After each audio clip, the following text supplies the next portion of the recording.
बुरज़ामा के लोगों के बाद आखिर कश्मीर का क्या हुआ? ये सिर्फ पहाड़ों और झीलों की कहानी नहीं है, ये बादशाहों, जंग, धर्म और सियासत की कहानी है। एक वक्त था जब कश्मीर ऐसा ताकतवर तरीन सल्तनत में शुमार होता था, जहाँ एक ऐसा बादशाह था जिसका नाम सुनकर दूर दूर तक रियासतें कांप जाती थी, जिसका नाम था ललित आदित्य मुक्तापीड़ा। आज की इस वीडियो में हम देखेंगे कश्मीर का गोल्डन एज कैसे बना, कैसे सल्तनत आती और मिटती गई, इस्लाम कश्मीर में कैसे पहुंचा और कैसे आखिरकार कश्मीर शाहमीर सल्तनत के हाथों में चला गया। ये वीडियो एंड तक देखिए, क्योंकि एंड में मैं आपको बताऊंगा उस तूफान के बारे में जो आगे मुगल एम्पायर के साथ कश्मीर पर टूट पड़ा।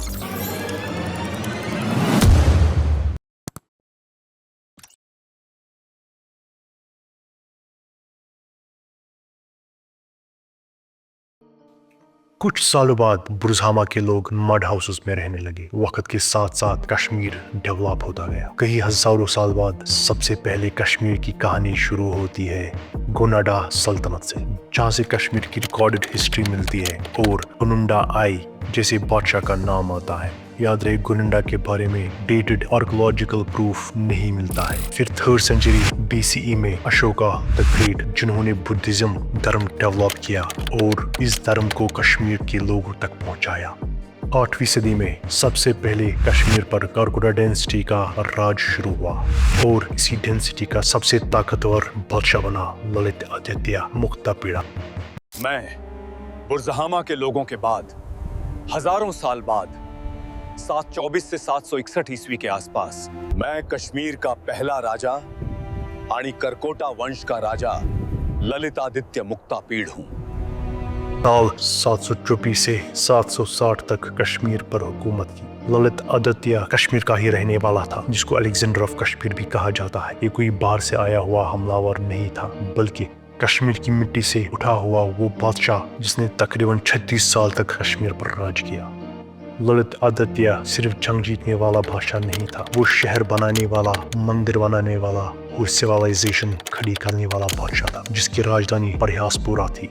उसने अनंतनाग में मार्टंड सन मंदिर, नारानाग में वांगत मंदिर बनाया। लेकिन इतना ताकतवर बादशाह आखिर गया कहाँ? हिस्ट्री में ये कहीं भी क्लियर नहीं है। कुछ कहते हैं वो सेंट्रल एशिया की मुहिम में मारा गया और कुछ कहते हैं वो कश्मीर से जाने के बाद कश्मीर वापस आया ही नहीं। ललित आदित्य के जाने के बाद कारकोटा डेंसिटी कमजोर होती चली गई और फिर उठी एक नई ताकत, उत्पला डेंसिटी,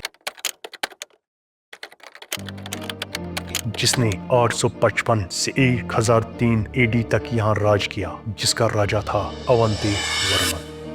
ललित आदित्य को हटाकर अब कश्मीर पर उत्पल सल्तनत राज करेगी।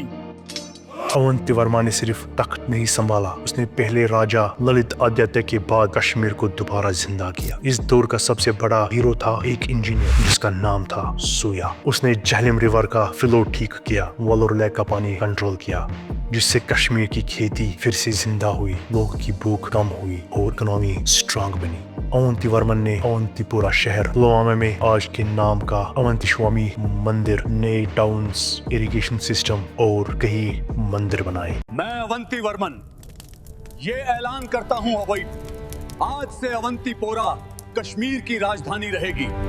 लेकिन वक्त किसी का नहीं होता। उत्पला डेंसिटी के आखिरी साल में पॉलिटिक्स, खून खराबी और साजिशें होने लगी, जिसके बाद एक नया खानदान उठा, लोहारा डेंसिटी। 1003 से 1175 AD तक कश्मीर पर राज किया। इस डेंसिटी का दौर स्टेबिलिटी से ज्यादा स्ट्रगल का दौर। इस वक्त कश्मीर को बाहर से हमलों का भी खतरा था और अंदर से अपने दुश्मनों का भी।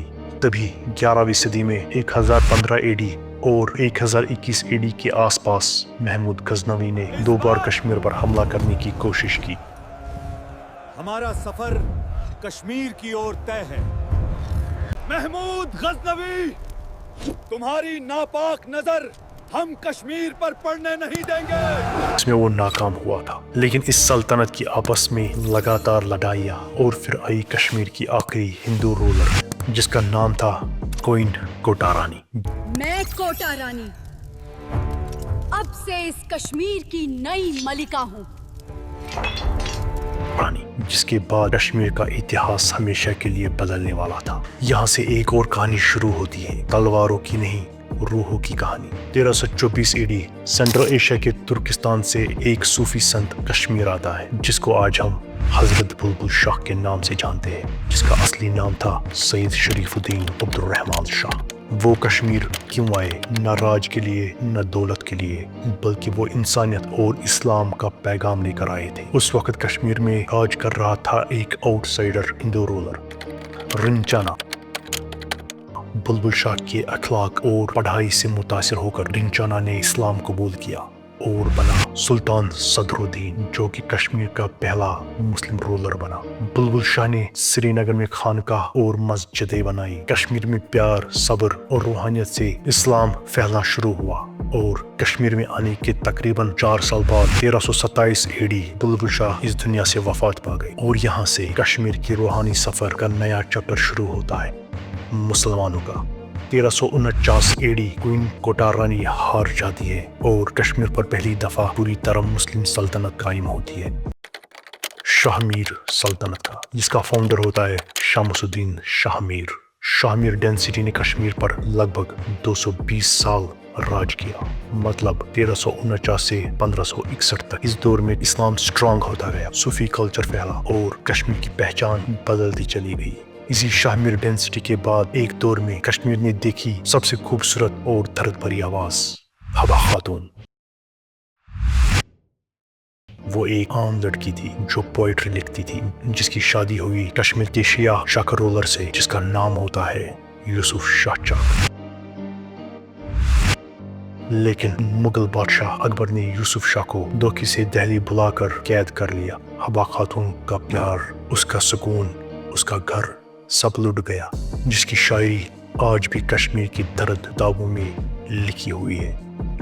दोस्तों, ललित आदित्य के गोल्डन दौर से बुलबुल शाह के रूहानियत तक और शाहमीर की सल्तनत तक कश्मीर का सफर सिर्फ कहानी यहाँ खत्म नहीं होती, क्योंकि अगला तूफान कश्मीर के लिए सबसे बड़ा बदलाव लेकर आ रहा था, मुगल एम्पायर। अगले पार्ट में हम देखेंगे कैसे अकबर ने कश्मीर पर कब्जा किया, कैसे मुगल गार्डन्स बने और कैसे कश्मीर हिंदुस्तान की सियासत का एक हिस्सा बन गया। Subscribe, bye, take care.